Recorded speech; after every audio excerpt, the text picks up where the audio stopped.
జనరల్గా viral infections వల్ల కలిగే కాఫ్ అనేది ఇప్పుడు వైరస్ లైఫ్ స్పానే చాలా తక్కువ ఒక రకంగా. నేను చెప్పినట్టుగా ఒక 1 వీక్ వరకు అది పీక్ అయ్యి ఆ తర్వాత నెక్స్ట్ 1 వీక్లో జనరల్గా most of the viruses contain అయిపోతాయి. కొన్నిసార్లు మందులు వాడకున్నా కూడా అది కంట్రోల్ అయిపోతాయి. మన బాడీ ఇమ్యూనిటీ దాన్ని కంట్రోల్ చేసుకుంటుంది. కాకపోతే ఈ వైరస్ అఫ్ కోర్స్ డిఫరెంట్ వైరసెస్లో డిఫరెంట్ లైఫ్ స్పాన్స్ ఉంటాయి, డిఫరెంట్ టైం పీరియడ్స్ ఉంటాయి.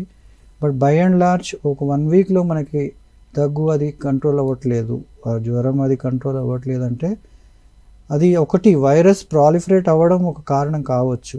బట్ దానికంటే ఎక్కువగా వేరే కొత్త బ్యాక్టీరియా చేరడం వల్ల, కొత్త ఇన్ఫెక్షన్స్ వల్ల ఆ కాఫ్ అనేది కంటిన్యూ అవ్వడం అనేది ఒక కారణం అవుతుంది.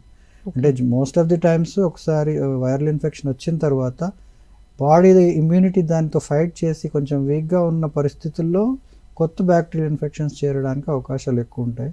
సో ఆ ఇన్ఫెక్షన్ వల్ల మనకి ఈ సిమ్టమ్స్ ఇంకా పెరిగే అవకాశం ఉంటుంది. దానివల్ల మళ్ళీ ఫీవర్ ఎక్కువ అవడం, కాఫ్ ఎక్కువ అవడం, దాంట్లో కఫం రావడం స్టార్ట్ కావడం.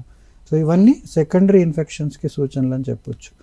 అట్లాగే అది ఎప్పుడైతే ఇంకా కంటిన్యూ అవుతుందో, మీరు అన్నట్టు ఇప్పుడు 1 month వరకు కంటిన్యూ అవుతుందంటే అది కొన్నిసార్లు ఈ బ్యాక్టీరియల్ ఇన్ఫెక్షన్స్ ఎక్స్టెన్షన్ కావచ్చు.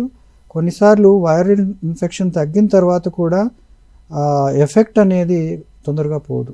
అంటే ఇప్పుడు వైరస్ మన వాయునాళాలని ఎయిర్వేస్ని ఇన్ఫెక్ట్ చేసి వాటిని కొంత డ్యామేజ్ చేసిన తర్వాత ఆ లేయర్స్ అనేటివి ఇన్ఫ్లేమ్ అయ్యి స్వెల్లింగ్ వచ్చి ఆ కండిషన్లో నుంచి బయటపడడానికి, రికవర్ కావడానికి వాటికి కొంత టైం కావాలి. సో ఒక నెక్స్ట్ 2 to 4 weeks వరకు అది మెల్లిమెల్లిగా అది రిపేర్ ప్రాసెస్ నడుస్తుంది. అది రిజాల్వ్ అవ్వడానికి ఆ పీరియడ్లో అవి సూపర్ సెన్సిటివ్ అయిపోతాయి.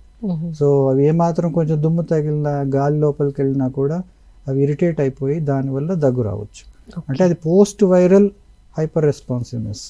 సో దాని వల్ల కూడా దగ్గు కంటిన్యూ అవ్వచ్చు. అది 3 to 4 weeks 1 month వరకు కంటిన్యూ అవ్వచ్చు.